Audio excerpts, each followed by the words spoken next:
Bueno, mi nombre es Jair y yo voy a hablar sobre todos los Rockefeller Center en la primera sección. Bueno, el capítulo comienza con un subtítulo que es Paradoja. En este se nos menciona cómo es que el concepto de Manhattan fue concebido con la idea inicial de lo que se menciona que es una doble paradoja, ya que el principio de esta era que el conjunto debía combinar el máximo de congestión con el máximo de luz y espacio. Y a su vez menciona toda la planificación debería ser basada en un centro comercial al nivel económico que se planeaba que iba a sustentar este espacio. Bueno, para empezar, ¿qué quiere decir esto? Que en sí lo que se quería era concentrar la mayor cantidad de espacios en una zona limitada, como es la isla de Manhattan, pero a su vez que estos espacios tuviesen la suficiente luz y calidad de espacio para que no se sintiese conglomerado. Y el segundo punto, que se planeaba construir una ciudad tan grande con la eficiencia y la estética suficiente para lo que estaba siendo planificada, que era convertirse en un área de alta economía. Bueno, ¿quién iba a ser el encargado de realizar esto? En realidad es que no hubo solo un encargado, sino que se recurrió a lo que se le denomina como arquitectura de comité, que es muchos arquitectos y estudiosos quienes se involucraron en este proyecto para el desarrollo de lo que fue el Rockefeller Center, que en sí el Rockefeller Center se basaba en el mismo principio de la ciudad de Manhattan. Entonces era un trabajo bastante complicado de realizar y fueron varias las personas involucradas en la concepción de este proyecto. Raymond Hood nos menciona en un texto que sería imposible calcular el número de mentes oficiales que se han dedicado a desentrañar la complejidad del problema. Y menciona esto de oficiales, pues menciona más adelante que también sería aún más inconcebible calcular o siquiera imaginar el número de mentes no oficiales que contribuyeron a la realización de este, ya sea como consultores o estudiosos, constructores y todas las personas que tuvieron que ver con el concepción en diseño y en elaboración de este ambicioso proyecto. El siguiente título sería Semillas, que aquí se nos indica cómo es que inició el concepto del Rockefeller Center, que fue con la planificación de la segunda Ópera Metropolitana de Nueva York. Buscaba un terreno que cumpliese con las expectativas en espacio y acomodo de este. El problema es que en la ciudad los espacios que tenían la disponibilidad de área estaban segregados a las afueras o a las zonas más marginales de la misma, y los espacios que se podían conseguir en el centro de la ciudad, donde era, bueno, donde tendría un mejor uso, por así decir, eran de costos tan elevados que únicamente con edificios corporativos o de comercio se vería beneficiado este espacio para su manutención y costo de construcción y en sí el costo del espacio. De modo que la ópera metropolitana únicamente podía ser concebida segregada de la sociedad en espacios marginales, como ya mencioné, fuera de la retícula principal de la ciudad. No fue sino hasta el año de 1928 que Morris descubrió un espacio, un emplazamiento de 3 manzanas, un espacio que era perteneciente a la Universidad de Columbia. Este se encontraba entre las calles 48 y 52 en las avenidas Quinta y Sexta. Ahí es donde se resultó proyectarse la ópera. Más adelante, cuando se estaba proponiendo durante el Metropolitan Club, fue John D. Rockefeller quien mostró particular interés por el proyecto, ya que en sí la ópera no tenía el presupuesto suficiente para su elaboración. Fue él quien se ofreció como patrocinador de este, aunque en realidad su interés por el proyecto no llegaba más allá, ya que él no era, como decirlo, un experto en estos campos, sino que recurrió a su amigo John R. Todd, quien era un hombre de negocios, a quien le dejó delegado todo el trabajo. Y fue el 6 de diciembre de 1928 que se funda el Metropolitan Squad Corporation, que sería el vehículo para llevar a cabo esta empresa. Hasta este punto, Rockefeller se encontraba también inmerso en otros proyectos y había pasado a ser el presidente del comité de construcción.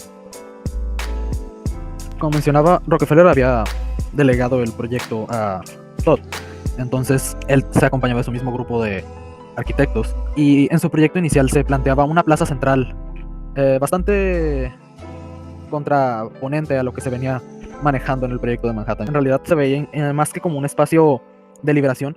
Se menciona que incluso se sentía como un cráter en este espacio lleno de rascacielos. Así que lo que se optó por hacer fue erguir un edificio corporativo en este espacio libre.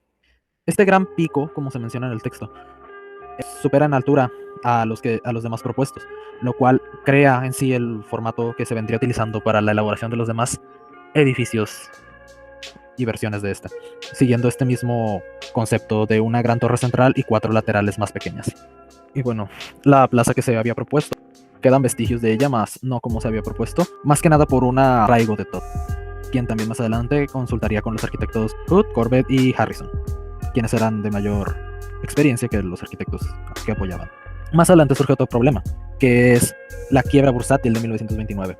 Este evento terminó perjudicando muchísimo al proyecto, ya que el proyecto empezaba a verse comprometido, ya que parecía ser más que algo necesario, un proyecto ya caprichoso, por la escala que manejaba y la crisis que se estaba viviendo.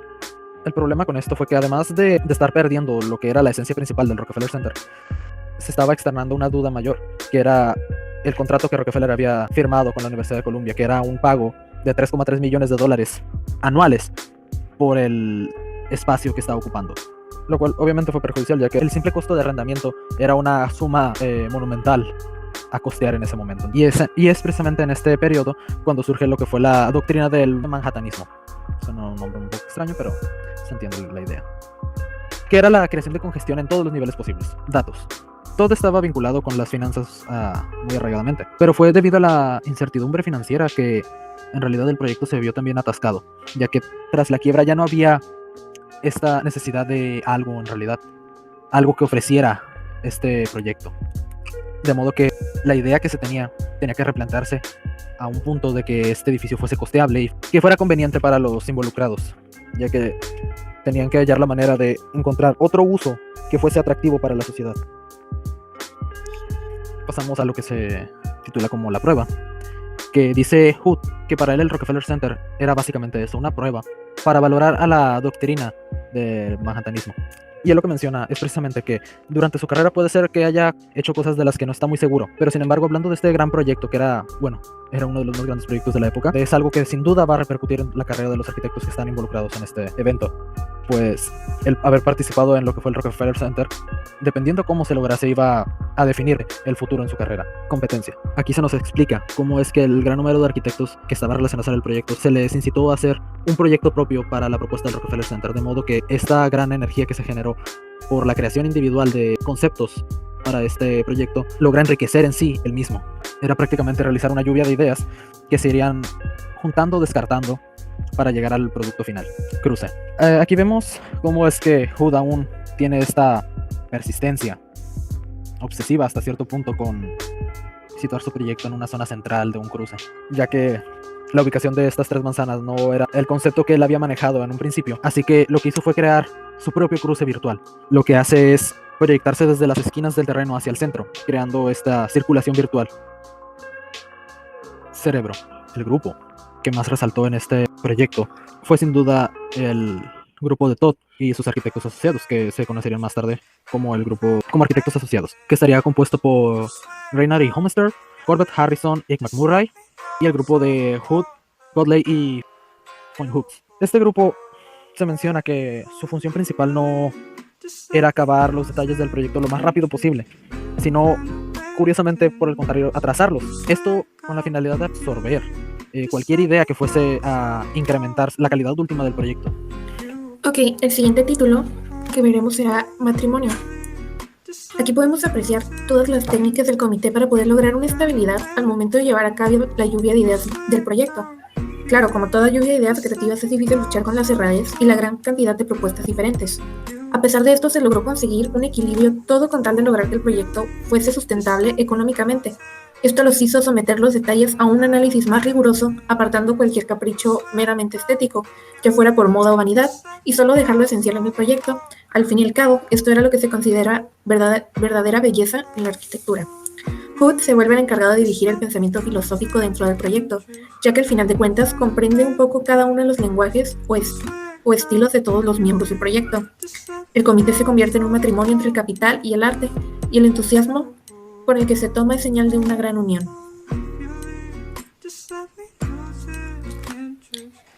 Asedio. La Gran Depresión nos conlleva un suceso inesperado durante la creación del Rockefeller. El coste del material y la mano de obra se reduce drásticamente, lo que habría de dar una gran oportunidad para el comité. Siendo el Rockefeller uno de los pocos grandes proyectos en esta Gran Depresión, todos quieren formar parte de él. Se presentan oportunidades para el comité que antes se creían imposibles. y estas van en aumento con el paso del tiempo, por lo cual parece conveniente no realizar decisiones definitivas e intentar realizar un análisis exhaustivos en las diversas oportunidades, lo que los lleva a designar un director en la investigación.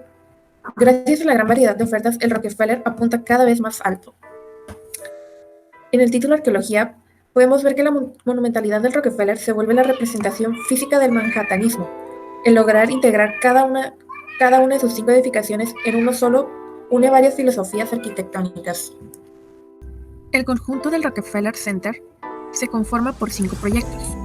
En el título siguiente, que es el Proyecto 1, podemos ver cómo la retícula urbana de Nueva York no le permite un protagonismo único para con perspectivas exclusivas, sino que esta ciudad se convierte en la ciudad del automonumento, donde cada elemento dentro de la retícula urbana recibe el mismo protagonismo. Sin embargo, la gran influencia de la Beaux Arts sobre Hood lo lleva a crear una composición protagonista donde se encuentra libre de la retícula de Nueva York. Esta es el sótano.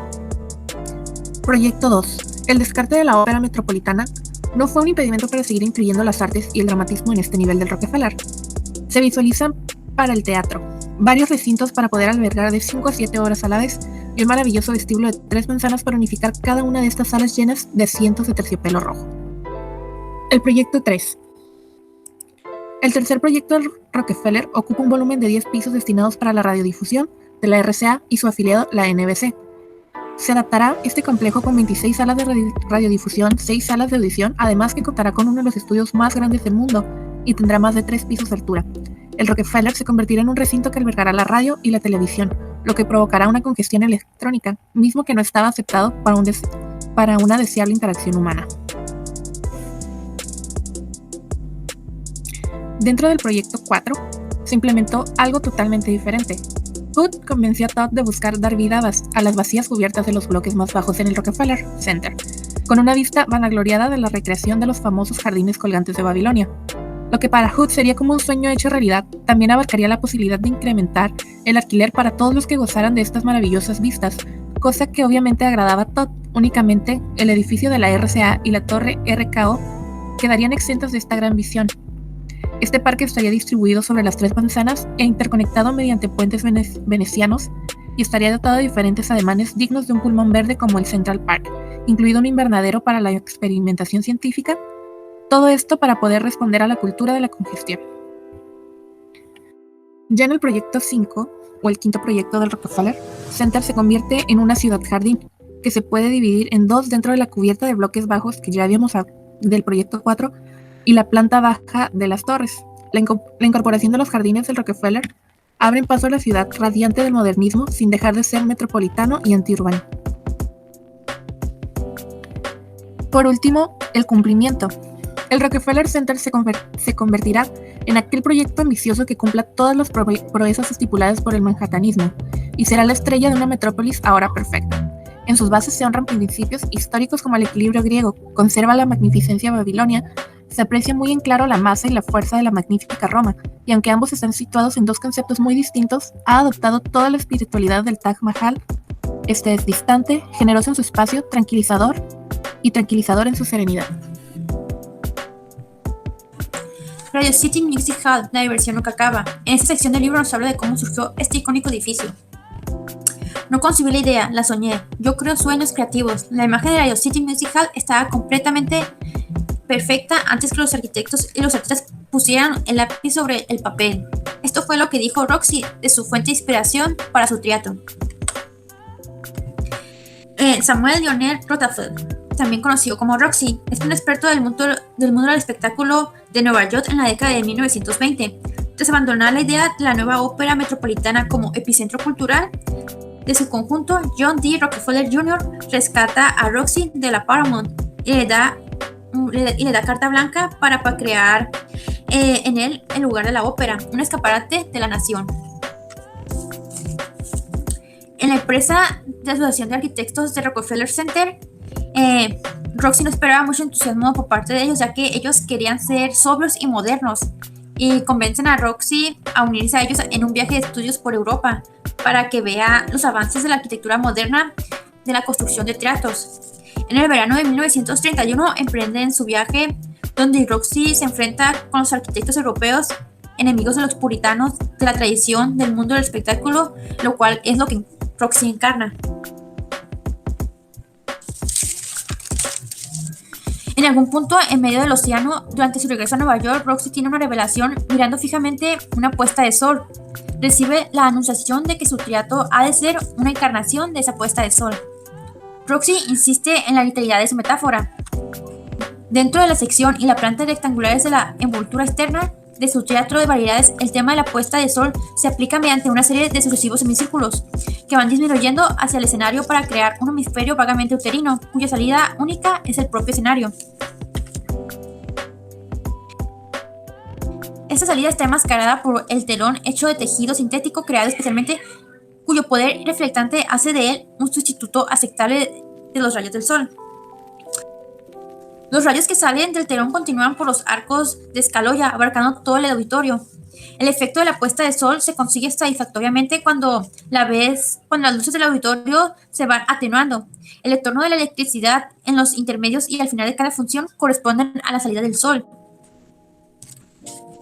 El entendimiento de la tecnología de lo fantástico le inspira una mayor intensificación de su metáfora. Roxy piensa que en añadir gases alucinógenos a la atmósfera de su teatro, de modo que el éxtasis sintético pueda reforzar la puesta de sol inventada. Roxy define la forma definitiva del lugar de recreo metropolitano con su lema: una visita a Radio City Music Hall es tan buena como un mes en el campo. La perfección y el rigor metafórico del paraíso artificial de Roxy desatan una reacción en cadena de otras mutaciones culturales imprevistas. En la inauguración oficial de Radio City, la tradición del vaudeville no fue bien recibida. Las personas sentadas a 200 pies del escenario no podían apreciar el espectáculo. Uno de los críticos escribió: gran parte del espectáculo parecía lamentable y mediocre, fuera de lugar entre esos alardes de la arquitectura y la mecánica. Se podía considerar que años luz separan la arquitectura del teatro de Roxy y la actividad que se desplegaba en el escenario. A principios de la década de 1930, Hollywood produjo una clase de escenarios que igualan el paisaje fantástico de Roxy, tratando de rivalizar con artificialidad de Radio City Music Hall y llenar de emociones abstractas y formalizadas con la densidad suficiente. Tras el fiasco de la primera noche, el teatro se convierte en un cine, siendo que este no ocuparía más de una cabina de proyección, un auditorio y una pantalla. Detrás de todo esto sigue existiendo los bastidores, que incluyen dormitorios, pequeños hospitales y salas de ensayos, un gimnasio, entre otros. Se puede considerar que esto es un cuerpo perfectamente organizado de 700 almas. Se considera un desperdicio del potencial mecánico que hay detrás de la pantalla del cine. La maquinaria teatral colosal resulta lo más dolorosamente inactivo. La más compleja instalación mecánica del mundo, que incluye un escenario giratorio, un telón desplegado eléctricamente, 75 filas de bambalinas para los decorados, un intrincado sistema de iluminación con 6 puentes de luz motorizados por encima del escenario, entre otros. Dado la inactividad de tal potencial de las instalaciones, se ejercen múltiples presiones a favor de un nuevo espectáculo para aprovechar la máxima capacidad de la infraestructura sobredimensionadas. Dando cabida a un nuevo espectáculo, Rockets, una nueva raza que exhibe sus encantos superiores ante la raza vieja. El espectáculo de las Rockets se vuelve un acto rutinario. El espectáculo de Pascua se convierte en un clásico de esa fecundación cruzada.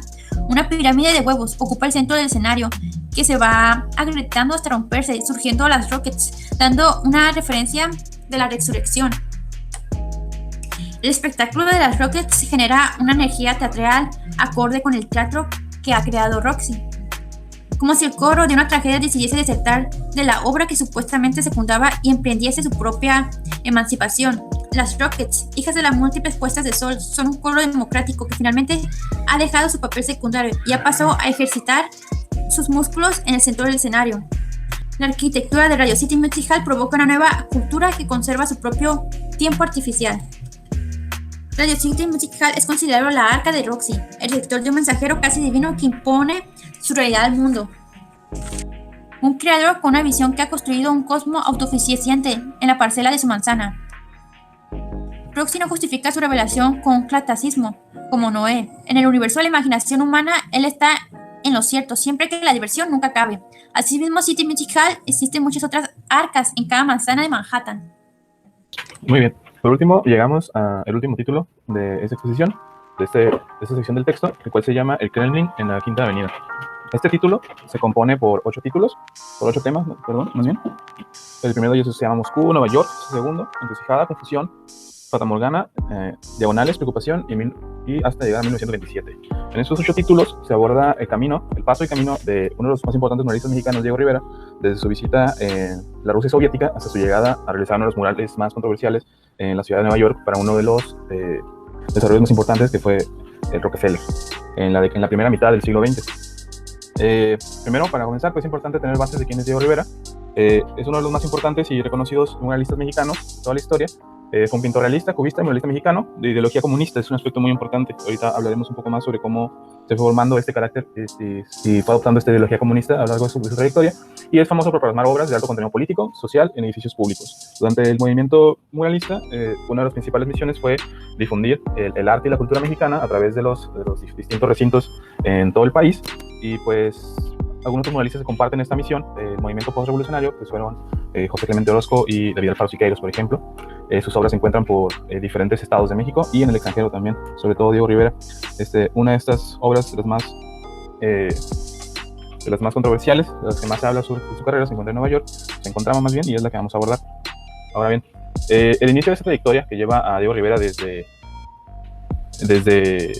la Rusia soviética hasta los edificios más importantes de Nueva York comienza en Moscú. En 1927, cuando se celebra el 10º aniversario de la Revolución de Octubre, uno de los eventos más importantes de la cultura rusa y soviética, principalmente, se le invita a Diego Rivera a esta ciudad. Allí comparte y dialoga sus ideas con algunos otros intelectuales rusos sobre el arte moderno. Es en este momento cuando Diego Rivera se encuentra en la Plaza Roja en Moscú, que se cautiva y se enamora, digamos, de alguna manera de la revolución soviética, de toda esta cultura del comunismo y todo ello.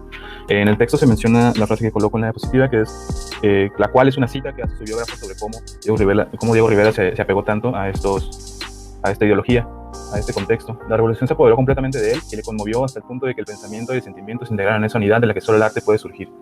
Es una cita que explica muy bien cómo fue que Diego Rivera se fue absorbiendo toda esta ideología. Algo muy importante que sucede en esta visita también de Diego Rivera a la Rusia soviética es que absorbe mucha iconografía. Diego Rivera, en todos sus viajes, en todos sus contextos que le toca experimentar, como lo menciona el libro, es una persona que está constantemente absorbiendo iconografías. En algún momento también vive en la ciudad de Detroit, por ejemplo.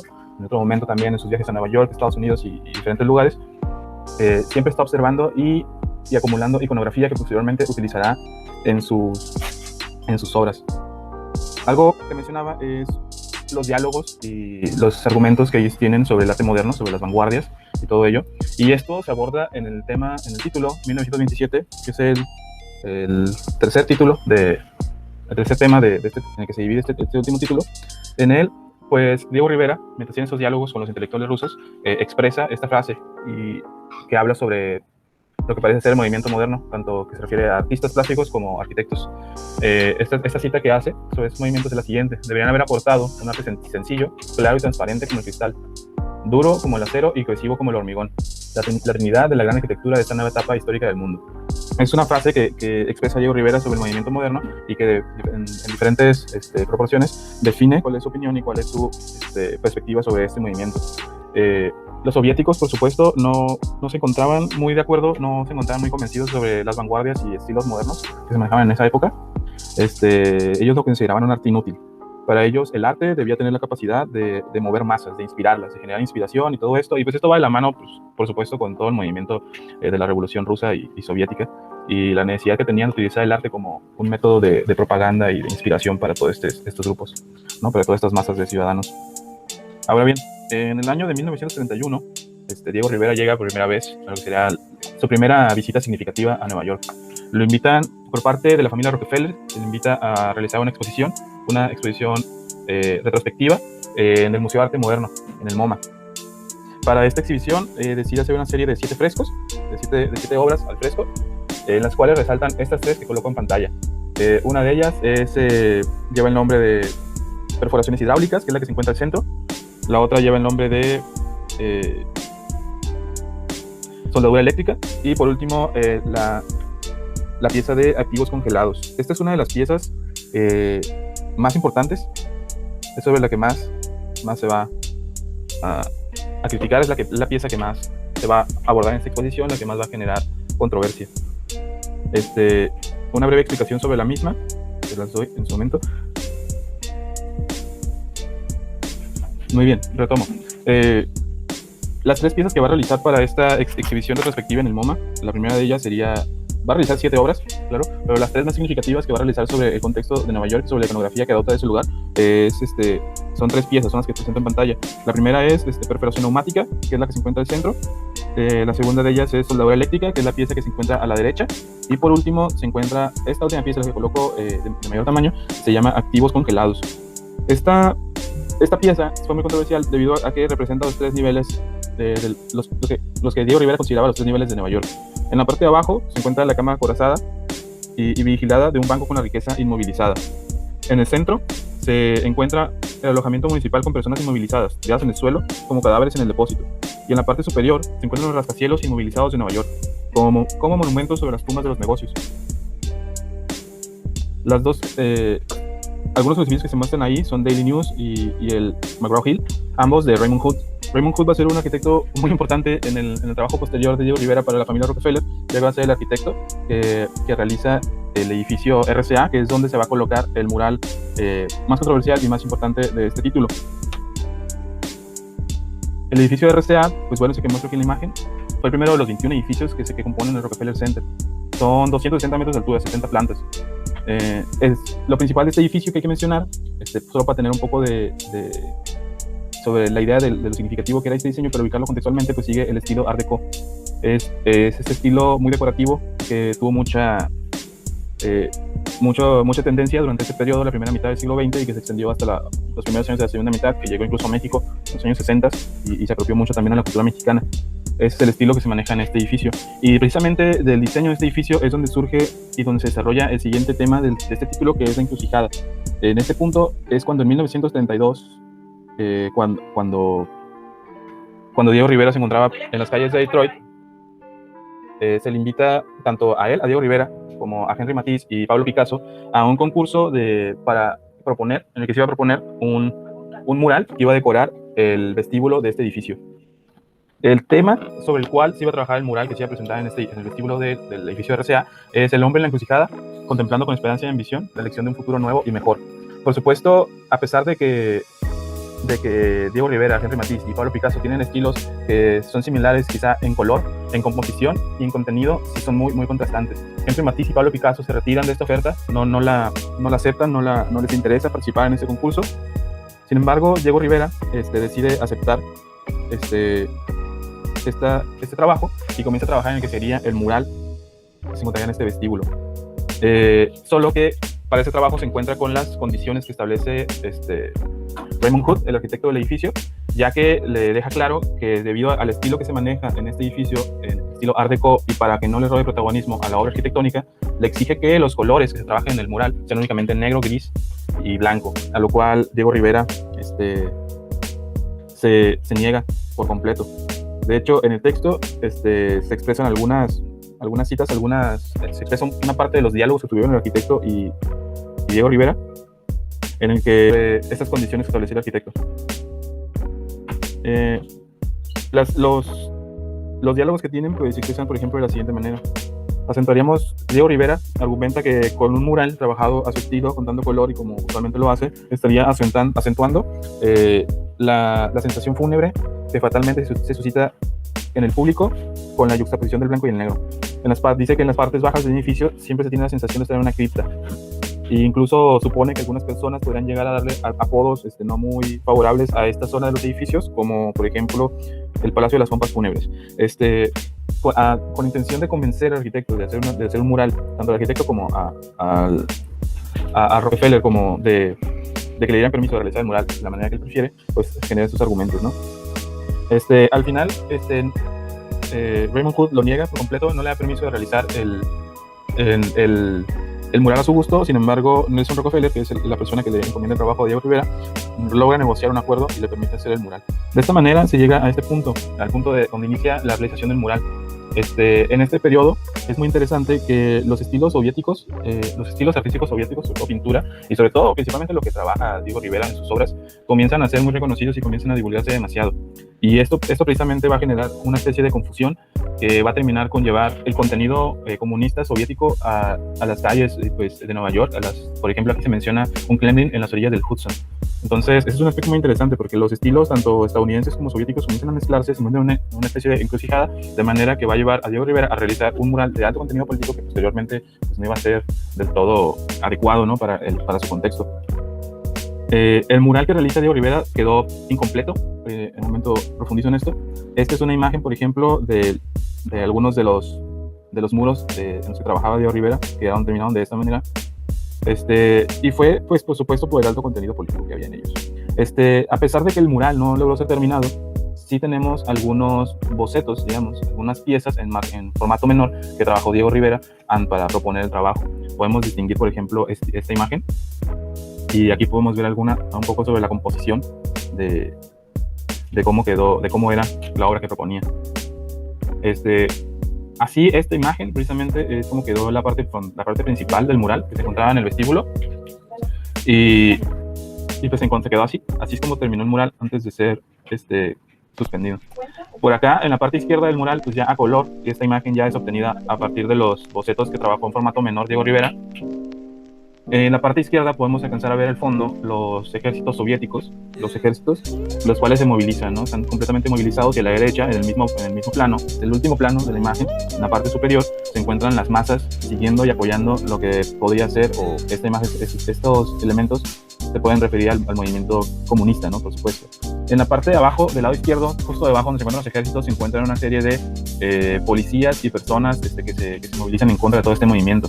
Y es una manera de expresar la dualidad de este movimiento, ¿no? Las dos masas que se movilizaban a favor y en contra de dicho movimiento. Y por supuesto, en la parte central, en la esfera que se encuentra justo alrededor del personaje principal, que es este hombre con dos elipses llenas de iconos relacionados con la ciencia, la tecnología y la naturaleza, en esa esfera que se encuentra justo detrás de él alrededor, se encuentran algunas de las esferas que dan forma a este movimiento. Por una parte, del lado derecho se encuentran algunos pensadores teóricos, sociólogos, líderes comunistas de los más importantes de ese periodo. Por ejemplo, del lado derecho, más pegado al margen, se encuentra Trotsky, por ejemplo, y en la parte justo dentro de la esfera se encuentra Lenin. Este personaje pues va a ser precisamente el personaje causante de que este mural sea suspendido. Del lado izquierdo se encuentran algunas de las esferas más elitistas jugando las cartas, aludiendo a la burguesía. Y pues ya alrededor se encuentran también algunos personajes como los obreros y la ciencia y todo ese tipo de otros elementos que también forman parte de este movimiento comunista. El nombre de esta obra es El hombre controlador del universo, y alude a cómo el hombre comienza a apropiarse de los medios de producción y de todo este tipo de cosas para ser utilizados y encaminar a la sociedad a un mejor rumbo, ¿no? Y todo ese tipo de cosas. Es el argumento socialista comunista que se va forjando en Rusia, la Rusia soviética, desde finales del siglo XIX, principios sobre todo del siglo XX. Aquí, como ya mencionaba, llegamos a la última parte de este título, en el cual se alcanza a ver en la primera esfera el personaje Lenin. Mencionaba que este personaje va a ser el causante de que se cancele este mural, que es incompleto. Por supuesto que en el país más capitalista del mundo y en uno de los edificios de una de las familias más ricas de Estados Unidos, no iba a ser bien visto el hecho que colocaran personajes de este carácter como Lenin, porque pues no iba de acuerdo con la ideología y con el contexto de esta ciudad y pues, en general del país. Es lo que mencionaba hace un momento sobre cómo, a pesar de que los artistas como Diego Rivera comenzaban a tener mucha fama y comenzaban a ser muy observados y eran muy consumidos y todo este tipo de cosas, eran expuestos, no se cuestionaba a fondo el contenido o el trabajo que estaba realizando Diego Rivera, de manera que cuando llegas cuando se le encarga un trabajo para un lugar como este edificio, pues no se es consciente del trabajo que se puede obtener. En el texto se cita, por ejemplo, que a pesar que el trabajo que realizaban los Rockefeller con Diego Rivera fue como si hubieran comenzado un túnel en lados opuestos, en el cual se hubieran puesto muy bien de acuerdo sobre cuál iba a ser el punto central de encuentro, iniciando los dos a acabar de cada extremo, pero al llegar al centro, pues es difícil que se coincida en la perfección con el resultado. Entonces se hace esa metáfora sobre cómo se realizó el trabajo y el encargo de este mural. Se comenzó a trabajar, a hacer acuerdos, pero desde digamos, puntos muy opuestos, muy lejanos, en el que al momento de que se concluye y se llega al final, pues el resultado no puede ser precisamente el esperado, ¿no? Porque pues hay que ser demasiado precisos para tener un resultado adecuado, correcto, como el que se imagina o se espera. Entonces, bien, este es el mural y el personaje de Lenin, el que aquí le hago un poco más de cerca, que se encuentra rodeado de personas, todas sostenidos de las manos, y con madres amamantando a sus hijos, con soldados, con obreros, con todo tipo de personas a su alrededor. Pues coloca a este personaje como, digamos, el salvador o el líder por completo de este movimiento. Y pues no iba a ser para los estadounidenses y para la familia Rockefeller este gesto de colocar a Lenin pues no fue bien recibido. Fue justo en el momento en el que Diego Rivera se le solicita tener vista de un avance del mural que descubre esta sección del mural, se ve a este personaje y se le exige inmediatamente que se remueva. Diego Rivera apela a estas decisiones, a estas exigencias, pero pues no es perfectamente, no se logra, ¿no? Por lo cual se toma la decisión de únicamente liquidar los honorarios de Diego Rivera y dar por destruido el mural. Entonces, es de esta manera como se desarrolla el paso y el camino que sigue Diego Rivera desde la Rusia soviética hasta el edificio Rockefeller de Nueva York, en el cual, en este camino en el cual Diego Rivera se va adoptando tanto ideologías como un nuevo pensamiento apegado al comunismo y todo esto, hasta que le piden ese trabajo y pues debe ser clausurado por cómo simboliza y cómo transmite esta ideología a su pintura.